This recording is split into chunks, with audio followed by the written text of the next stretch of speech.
പ്രിയമുള്ളവരെ, ഞാൻ കാര്യങ്ങൾ പറഞ്ഞങ്ങ് ക്ലോസ് ചെയ്തോളാം. നിങ്ങൾ റിപ്പീറ്റ് പിന്നെ എപ്പോഴാണെന്ന് വെച്ചാൽ നിങ്ങൾ കേട്ടാൽ മതി. ഞാനിപ്പോൾ ഈ ലൈവിൽ വരാനുണ്ടായ ഏറ്റവും പ്രധാനപ്പെട്ട കാര്യമെന്ന് പറയുന്നത് ഇന്ന് ദിവസം രാവിലെ കുറച്ച് വിഷയങ്ങൾ ഞാൻ സംസാരിക്കുകയുണ്ടായിട്ടുണ്ടായിരുന്നു. അതിനുള്ള പ്രധാനപ്പെട്ട കാരണം ബിഗ് ബോസ് എന്ന് പറയുന്ന ഷോയോട് നീതി പുലർത്താത്ത ഏഷ്യാനെറ്റിൻ്റെ തലപ്പത്തിരിക്കുന്ന ചിലരുടെ നെറുകേടുകൾ വളരെ കൃത്യമായിട്ട് അറിയാവുന്ന ഒരാളാണ് ഞാൻ.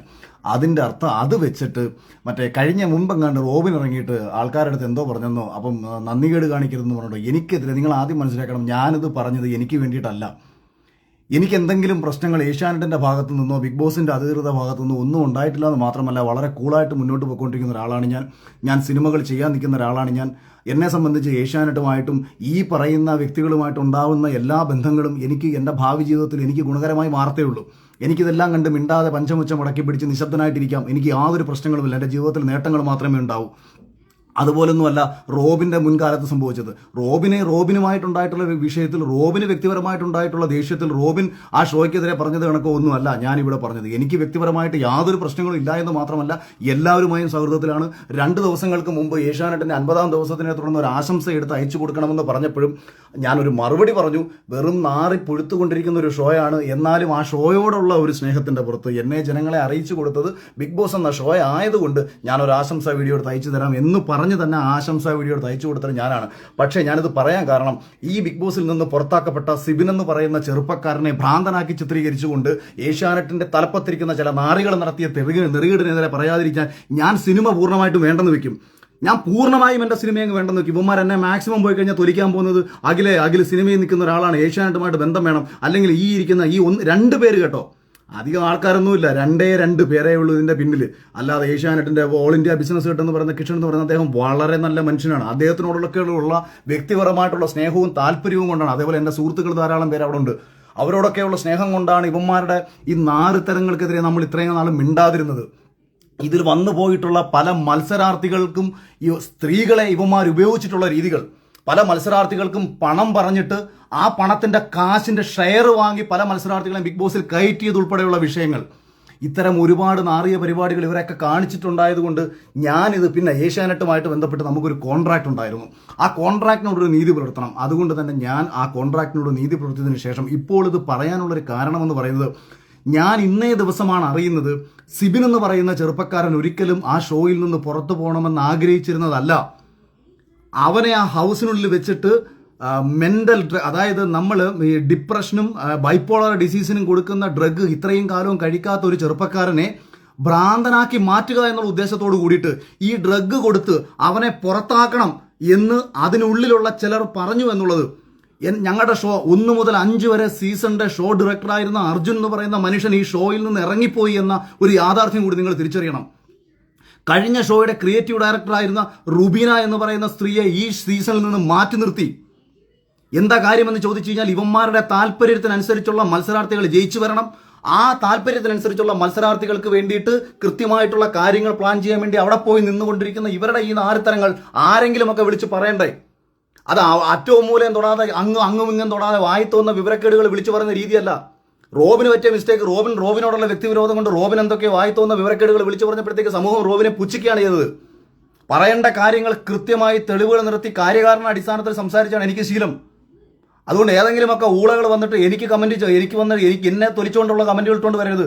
ഞാനീ സംസാരിക്കുന്നത് എനിക്ക് വേണ്ടിയിട്ടുള്ള എല്ലാ നഷ്ടങ്ങളും ഏറ്റെടുത്തുകൊണ്ട് ഒരു കോപ്പും എൻ്റെ ജീവിതത്തിൽ ഇവനൊന്നും ചെയ്യാൻ പോത്തില്ല എന്നുള്ള അടിയുറച്ച വിശ്വാസത്തിൽ ആർക്കെതിരെയും എന്തും സംസാരിക്കാനുള്ള ആത്മധൈര്യം സത്യത്തിനൊപ്പം നിൽക്കുമ്പോൾ എനിക്കുള്ളിടത്തോളം കാലം, അത് ഏഷ്യാന്റെ തലപ്പത്തിരിക്കുന്നവരാണെന്നുണ്ടെങ്കിലും ഇന്ത്യൻ ഭരണഘടനയുടെ തലപ്പത്തിരിക്കുന്ന, അല്ലെങ്കിൽ എനിക്ക് കേന്ദ്രത്തിന്റെ തലപ്പത്തിരിക്കുന്നവരാണെന്നുണ്ടെങ്കിലും കേരളത്തിന്റെ തലപ്പത്തിരിക്കുന്നവരാണെങ്കിലും എനിക്ക് ഒരേപോലെ ഉള്ളൂ. ഈ നാളത്തെ ഈ നിമിഷം കുമാരെല്ലാം ചേർന്ന് എന്നെ കൊന്നു കളഞ്ഞാൽ അഭിമാനത്തോടുകൂടി മരിക്കാൻ തയ്യാറാണ്. എനിക്കങ്ങനൊന്നും ഒരുത്തരം പേടിയും കോപ്പമൊന്നുമില്ല. എൻ്റെ വൈഫും എൻ്റെ പിള്ളേരും ഒക്കെ എൻ്റെ സ്വഭാവം പണ്ടേ കണ്ടു വളർന്നവരാ. ഈ കിട്ടിയതൊക്കെ പ്ലസ് ആണ് എനിക്ക്. അവരൊന്നും എനിക്ക് ഒന്നും കിട്ടണമെന്ന് വിചാരിച്ചില്ല. എനിക്ക് ഇത്രയും ദേഷ്യമുള്ളത്, ഒരു ചെറുപ്പക്കാരൻ, ആ മത്സരാർത്ഥി, അവൻ പുറത്ത് സപ്പോർട്ട് കിട്ടുന്നുവെന്ന് കണ്ട നിമിഷം അവനെ ഈ ഷോയിൽ നിന്ന് പുറത്താക്കാൻ വേണ്ടിയിട്ട് സ്വാഭാവികമാണ്. അപ്പം ഒരാൾക്ക് മാനസികമായിട്ടുള്ള സമ്മർദ്ദങ്ങൾ ഉണ്ടാവും. അവനെ തകർക്കാൻ വേണ്ടി പല കാര്യങ്ങളും ആ ഷോയുടെ അധികൃതർ ചെയ്യും. ഞാനും അതിനെതിരെ പറഞ്ഞിട്ടുണ്ട്. ഞാൻ പേഴ്സണലി മെസ്സേജ് അയച്ച സിബിനെ നിനക്ക് വല്ല കാര്യമുണ്ടായിരുന്നോ ആ ഷോയിൽ നിന്ന് ഇറങ്ങിപ്പോണ്ടത്? നീ ഇത്രേ ഉള്ളായിരുന്നോ? കഴിഞ്ഞ സീസണിൽ എന്താ മോഹൻലാലും അല്ലെങ്കിൽ ബിഗ് ബോസിന്റെ ആൾക്കാരും വന്നിട്ട് എന്നെ കനപ്പിക്കുക ചെയ്തത്? അവരവിടെ പേഴ്സണലി പറയുന്നുണ്ട്, എന്നെ പുറത്താക്കാൻ വേണ്ടി അമ്മി നോക്കി. ചെയ്യാൻ പറ്റുന്ന മാക്സിമം ചെയ്തു. ഏശാത്തത് കൊണ്ടാണ്. അല്ലെ നിങ്ങൾ വിചാരിക്കുന്നുണ്ടോ എന്നെപ്പോലെ ഒരുവനെ ജയിപ്പിക്കാൻ ഇവർ നിൽക്കുമെന്ന്? സാബുമോനെ പോലെ ഒരാളെ സാബുമോന്റെ കാര്യത്തിൽ ഇവർക്ക് പറ്റിയ അബദ്ധമെന്ന് പറയുന്നത് അന്ന് പേളിമാണി ജയിക്കുമെന്നുള്ള കാര്യത്തിൽ ഇവർക്ക് ഉറപ്പായിരുന്നു. അവസാന സമയത്ത് ചെറിയ വേരിയേഷന്റെ പുറത്ത് സാബു ജയിച്ചു എന്നത് ഒഴിച്ചാൽ ഇവർ ഒരിടത്തും പ്രതീക്ഷിച്ചിരുന്നില്ല സാബു ജയിക്കുമെന്നുള്ള കാര്യം. ഒരു സിനിമാ സംവിധായകനും സോഷ്യൽ മീഡിയയിൽ അത്യാവശ്യം ചർച്ച ചെയ്യപ്പെട്ടുള്ള ഒരാളുമായ, അല്ലെങ്കിൽ പലവിധ ചാനൽ ചർച്ചകളിൽ പങ്കെടുത്തിട്ടുള്ള ഒരാളുമായ എനിക്ക് കിട്ടിയതിന്റെ 3 ഇരട്ടി ശമ്പളം കൊടുത്തു കയറിയ മത്സരാർത്ഥികളുണ്ട് കഴിഞ്ഞ സീസണിൽ. ആരാണ് ഈ ശമ്പളം ഈ രീതിയിൽ അവർക്ക് കൊടുത്തത്?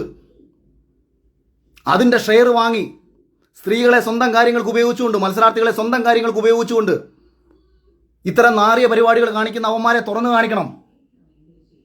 അത് ഇമാതിരി പുഴുത്തു നാറിയ ഒരു ഷോ 50 ദിവസമായിട്ട് ഈ സമൂഹത്തിൽ ഈ ഷോ ഇത്രയേറെ നെഗറ്റീവായി പൊയ്ക്കൊണ്ടിരിക്കുമ്പോഴും മോഹൻലാലിനെ പോലും പറഞ്ഞു പറ്റിച്ച് ഇതെന്തോ മഹത്തരമാണെന്ന് കാണിച്ച് വീഡിയോ ഇട്ടേക്കാണ് 50ാമത്തെ ദിവസം. നാണം കെട്ട് ഞാൻ രാവിലെ ഞാൻ പറഞ്ഞു, അതായത് ഈ വെറും പാപ്പരാസികളുടെ സ്വഭാവമുണ്ട്, അല്ലെന്നുണ്ടെങ്കിൽ റീച്ചിന് വേണ്ടിയിട്ടും കാശിന് വേണ്ടിയിട്ടും ചെയ്യുന്ന ചില നാറിയ മാധ്യമ പ്രവർത്തകരുണ്ട്. ആരുടെയും അടിയിൽ ഒളിക്യാമറ കൊണ്ടുവച്ച് പകർത്തിയെടുക്കുന്ന വിഷ്വലുകൾക്ക് വലിയ പ്രാധാന്യമുണ്ടാവും. അത്തരം പ്രാധാന്യങ്ങളല്ല ബിഗ് ബോസ് പോലത്തെ ഒരു ഷോയിൽ കാണിക്കേണ്ടത്. സമൂഹത്തിന്റെ പ്രതിഫലനമാകണം ബിഗ് ബോസ് പോലത്തെ ഒരു ഷോ. അത് യവന്മാരുടെയൊക്കെ നാറിയ സ്വന്തം സ്വാർത്ഥ താല്പര്യങ്ങൾ സംരക്ഷിക്കാൻ വേണ്ടിയിട്ട് പെണ്ണുങ്ങളെ കൂടെ വിളിച്ച് കിടത്തിയിട്ട്, അല്ലെങ്കിൽ പെണ്ണുങ്ങളുടെ കയ്യിൽ നിന്ന് കാശ് മേടിച്ചിട്ട്, അല്ലെങ്കിൽ മത്സരാർത്ഥികളെ കാശും മേടിച്ചിട്ട് അവരെ ജയിപ്പിക്കാൻ വേണ്ടിയിട്ട് കാണിക്കുന്ന നാരത്തരമാകരുത് ഒരു ഷോ. അതും പ്രേക്ഷകരുടെ വോട്ടെന്ന് പറഞ്ഞ് മുന്നോ നീയൊക്കെ എന്തോ കാണിച്ചോ? അപ്പോൾ ഐഡിയ സ്റ്റാർ സിംഗർ നടക്കുന്നുണ്ടല്ലോ, ഡാൻസ് പ്രോഗ്രാമുകളുടെ റിയാലിറ്റി ഷോ നടക്കുന്നുണ്ടല്ലോ, അത് നിന്റെയൊക്കെ സ്വന്തം താല്പര്യത്തിന് നീയൊക്കെ തോന്നിയത് കണക്ക് ചെയ്തോ. പക്ഷെ പ്രേക്ഷകരാണെല്ലാം ഈ ജനങ്ങളുടെ മുന്നിലേക്ക് ഞങ്ങൾ ഇട്ട് കൊടുക്കുന്നു. മറ്റേതാ മഴയാ കോടയാ മറ്റേതാ കേരളത്തിൽ ഏറ്റവും കൂടുതൽ ജനങ്ങൾ സ്നേഹിക്കുന്ന ഒരു മനുഷ്യനെ ശനിയാഴ്ച ഞായറാഴ്ച വിളിച്ചു നിർത്തിയിട്ട് കേരളത്തിലെ മനുഷ്യരെ കോമാളിയാക്കുന്നു. മോഹൻലാൽ എന്താ നിന്റെ കളിപ്പാവുകളോ? കാശ് കൊടുത്ത ആ മനുഷ്യനെ ഈ സമൂഹത്തിന്റെ തെരുവിളി കേൾപ്പിക്കേണ്ട കാര്യമുണ്ടോ? ആ മനുഷ്യനെ സ്നേഹിക്കുന്ന എത്രയോ മനുഷ്യർ ആ മനുഷ്യനെ തെരുവിളിച്ചുകൊണ്ടിരിക്കുകയാണ്. ആരാണ് ഇതിന് കാരണക്കാർ? നിനക്കൊക്കെ എതിരെ പറയാൻ പല ആൾക്കാർക്ക് പേടിയായിരിക്കും. കാര്യം നഷ്ടപ്പെടാൻ ഒരുപാടുണ്ടെന്നുള്ള ചിന്ത കൊണ്ടാണ് കുമാർ നിനക്കൊക്കെ എതിരെ പറയാൻ ഭയപ്പെടുന്നത്. എനിക്കൊരു വെണ്ടക്കയില്ല. നിന്നെ ഒന്നും പേടിച്ചിട്ട് മിണ്ടാതിരിക്കും, നീ ഒന്നും പേടിച്ച് ചിന്തിക്കുക വേണ്ട. നാരത്തരം കാണിച്ചിട്ടുണ്ടോ എന്റെയൊക്കെ മുഖത്ത് നോക്കി പറയുന്ന നാരത്തരമാണെന്ന്. ഈ ചെറുപ്പക്കാരനെ പുറത്താക്കിയിട്ട് അവനെ വിളിച്ച് വരട്ടുകയാണ്. അവൻ മിണ്ടിയാൽ അവനെ തട്ടിക്കളയും, അവൻ മിണ്ടിയാൽ അവനെ തൊലിച്ചു കളയും. ഈ കോൺട്രാക്ട് ഉണ്ട്. എന്നെ കഴിഞ്ഞ സീസണിൽ ഇതാണൊക്കെ വിളിച്ചൊന്ന് കോൺട്രാക്ട് ഉണ്ടാക്കിയപ്പോൾ ഞാൻ പറഞ്ഞു ചാനലിന്റെ പേര് ഏഷ്യാനെറ്റ് എന്നല്ലേ, സുപ്രീം കോടതി നല്ലല്ലോ, അവരുടെ കൈ വെച്ചിരുന്നാൽ മതി എന്നാണ് ഞാൻ പറഞ്ഞത്. എന്നെ വിളിച്ചിട്ട് കോൺട്രാക്റ്റാണ്, അഖിൽ അങ്ങനെ സംസാരിക്കരുത്, അഖിൽ ഇങ്ങനെ സംസാരിക്കരുത്. അപ്പൊ അതുകൊണ്ട് ഏതെങ്കിലും ഒരു ചെറുപ്പക്കാരനെയോ ഒരു വ്യക്തികളെയോ നേരെ ഇത്തരത്തിൽ തെമ്മാടിത്തരങ്ങൾ കാണിച്ചു വെച്ചിട്ട് സ്വന്തം താല്പര്യങ്ങൾ സംരക്ഷിക്കാൻ വേണ്ടി ഒരു ഷോ നടത്തി പ്രേക്ഷകരെ വിഡ്ഢികളാക്കുന്ന ഇമാതിരി നാറുതരത്തിനെതിരെ ശക്തമായി പ്രതികരിക്കാൻ തന്നെയാണ് ഉദ്ദേശം. അത് എനിക്ക് ഇന്ന് ഇത്രയും വൈകാരികമായി ഞാൻ പ്രതികരിക്കാനുണ്ടായ കാരണം ഒരു ചെറുപ്പക്കാരനെ ആ ഷോയിൽ മികച്ച രീതിയിൽ പൊയ്ക്കൊണ്ടിരിക്കുന്നത് പ്രേക്ഷകർക്ക് എനിക്ക് തോന്നിയല്ല കേട്ടോ. ഞാൻ പറഞ്ഞത് പ്രേക്ഷകർക്ക് ഇഷ്ടപ്പെട്ട സിബിൻ എന്ന് പറയുന്ന ഒരു ചെറുപ്പക്കാരനെ ആ സീസണിൽ നിന്ന് പുറത്താക്കാൻ വേണ്ടിയിട്ട് നാറിയ കളികൾ കളിക്കുകയും അവനെ വിളിച്ച് ഭീഷണിപ്പെടുത്തുകയും അവനെ മാനസിക രോഗിയാക്കി ചിത്രീകരിക്കാൻ ശ്രമിക്കുകയും ചെയ്ത ഇവന്മാർക്കെതിരെ പിന്നെ പ്രതികരിക്കണ്ടേ? ഞാൻ ഇന്ന് വരെയും സമൂഹത്തിന്റെ വിരോധം പിടിച്ചു പറ്റിയതും എന്നെ ആൾക്കാർ വെറുത്തതും അല്ലെങ്കിൽ എന്തെങ്കിലുമൊക്കെ നഷ്ടം എനിക്കുണ്ടായതും ഒന്നും എനിക്ക് വേണ്ടിയിട്ടായിരുന്നില്ല. അന്നും ഇന്നും ആത്മവിശ്വാസവും ആത്മധൈര്യവും മറ്റുള്ളവനോട് വേണ്ടി സംസാരിക്കുമ്പോഴാണ്. അതുകൊണ്ട് അതേ ആത്മവിശ്വാസത്തിലും അതേ ആത്മധൈര്യത്തിലും പറയുകയാണ്, ചെയ്യുന്ന നാറുത്തരത്തിനെതിരെ പ്രതികരിച്ചിരിക്കും. അത് ചാനലിനോടോ എനിക്ക് നന്ദി പ്രേക്ഷകരോടാണ്. എനിക്ക് ഏഷ്യാനെറ്റിൽ എന്നെ ഇന്റർവ്യൂ കഴിഞ്ഞ സമയത്ത് എന്നെ പുറത്താക്കണമെന്ന് തീരുമാനിച്ച ആൾക്കാരാണ്.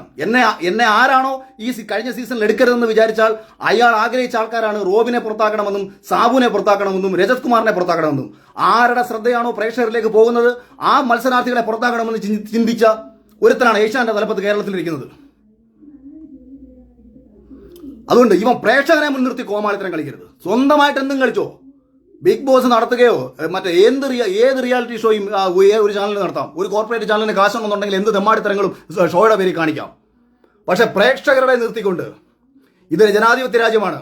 വോട്ട് ചെയ്യുന്ന ഒരു പ്രേക്ഷകനെ കോമാളിയാക്കിക്കൊണ്ട് ഇത് വോട്ടടിസ്ഥാനത്തിൽ ഒരാളെ പുറത്താക്കും. ഞാൻ ഇപ്പോഴും പറയുന്നു, വോട്ട് എന്ന് പറയുന്നത് തന്നെയാണ് ബിഗ് ബോസിന്റെ അടിസ്ഥാന നയമെന്നാണ് 100% നിലവിൽ ഇതുവരെയും ഞാൻ വിശ്വസിക്കുന്നത്. കൃത്യമായ ഓഡിറ്റിങ്ങും കാര്യങ്ങളും ഉണ്ട്, അങ്ങനെ തന്നെയാണ് പോകുന്നത്. പക്ഷേ പ്രേക്ഷകരെ കോമാളിയാക്കി കൊണ്ടുപോവുകയാണ്. അതിനെതിരെ പറയാൻ തന്നെയാണ് തീരുമാനം. അതിനെതിരെ പറയാൻ തന്നെയാണ് ഒരിക്കൽ കൂടി ലൈവിൽ വന്നത്. രാവിലെ ഞാൻ കുറച്ച് ഒഴിവാക്കി വിട്ട വിഷയമാണ്. ഇത്രയും അടിച്ചാവർത്തിച്ച് പറയുന്നത്. ഇനി ബാക്കി ഏതെങ്കിലും യവന്മാർ പൊങ്ങി വരട്ടെ. യവന്മാർ കൂടെ കിടക്കാൻ വിളിച്ചിട്ടുള്ള പെണ്ണുങ്ങൾ ഉൾപ്പെടെ, ഇവന്മാർ കാശ് മേടിച്ച് ഇവന്മാർ കാണിച്ച നാർത്തര ഉൾപ്പെടെ ഞാൻ പറയും. ഓക്കെ, നമുക്ക് ബാക്കി വരുന്ന വഴിക്ക് കാണാം.